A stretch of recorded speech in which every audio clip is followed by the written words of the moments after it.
Hi everyone, it is Sunday, September 5th, 2021, and I am going to make one of my fall favorites, pumpkin bars with a cream cheese frosting.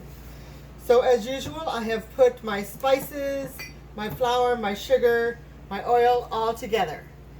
And I got myself a new toy. Yes, moms will get used for the baking weekend in October. But for right now, I got my own. So, and yes, it is a KitchenAid. I wouldn't go around from KitchenAid. So what this recipe calls for is a cup of oil. And what I saw in this recipe is that you just mix everything together except for the nuts or raisins if you want them. I have 2 cups of granulated sugar. And I'm just going to mix those two together.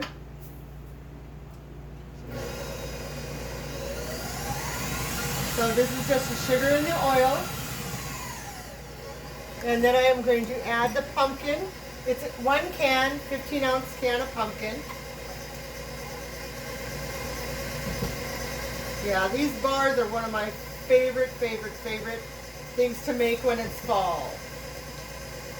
I know it isn't quite fall yet, not until the middle of the month, but you know, I have time before work, so we're just going to make it. And make sure you get all of the pumpkin out. And it's not the puree, it's just the pure pumpkin. And to that, I have 2 cups of flour, a half a teaspoon of salt. So far we have a cup of oil, and I'm just using regular vegetable oil, 2 cups of sugar, 1 can of pumpkin. So, and this is the flour. I've added the salt. We're going to put 2 teaspoons of cinnamon, 2 teaspoons of baking powder, so it'll rise, a teaspoon of baking soda, a half a teaspoon of ginger, and I have a teaspoon of fresh ground nutmeg. So I have this little nutmeg nub here, and I just use one of my planers to grate it. So we'll add that to the flour, mix it all up. I have the oven at 350, and now we'll put the flour in the mixture. Let me turn it up just a little bit more. Not that much though. So this mixer, I'm blaming Donnie for this mixer, which is kind of funny because I had to stop at Sam's Club about a week and a half ago, and it was like one of those deals that I couldn't pass up. So, but as I said, I will use Mom's mixer for the baking weekend in October, and if I just need something little to do, then I'll use Mom's mixer, of course.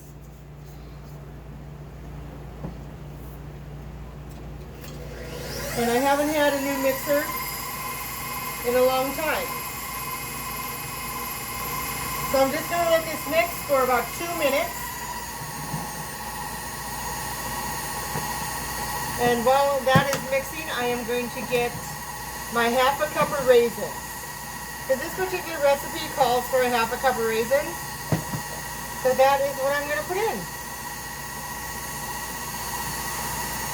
And it's pretty well mixed. So I'm just going to add the raisins.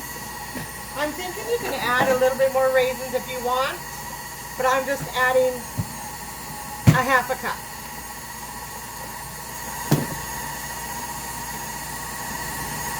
And I've already pre-greased my pan. So it's pre-greased. It says for an 11 by 15 pan. I think that's what I have here. All right, so this here is nicely mixed. And the one thing I always forget about this, oh, and you know what I forgot? I forgot the eggs. And you can't have pumpkin pie bars without eggs. So let me just put this on again, just for a minute. Put it up, and put in the eggs. There's one.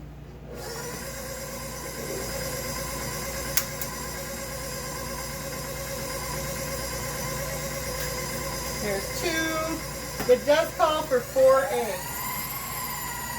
And what I should have done was put that in with the oil and the sugar.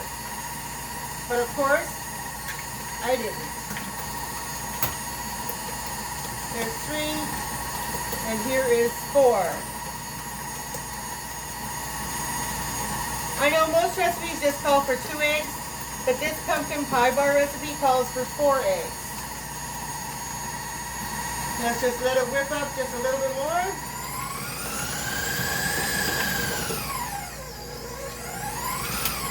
There we go. Now we have everything mixed in here.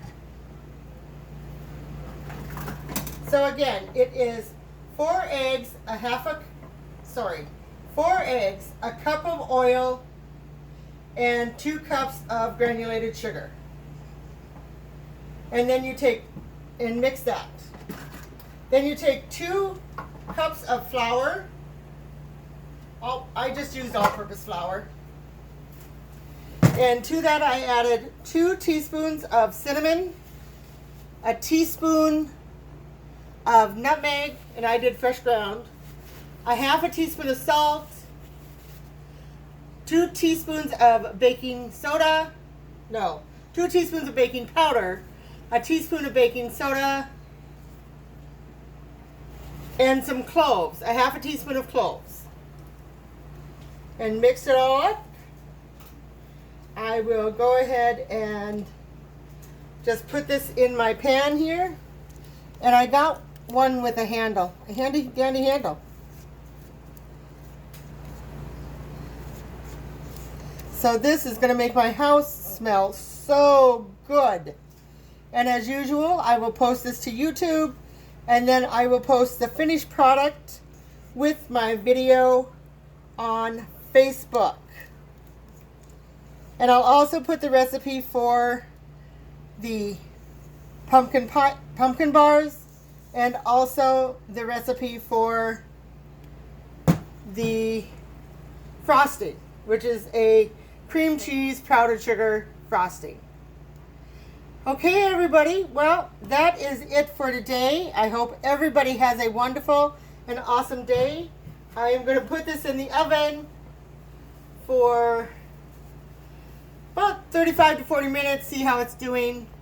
And I will post the finished product on Facebook when it's all done. All right, everybody, until next time, this has been Gina's Baking Time on September 5th, 2021. Everybody have a good day.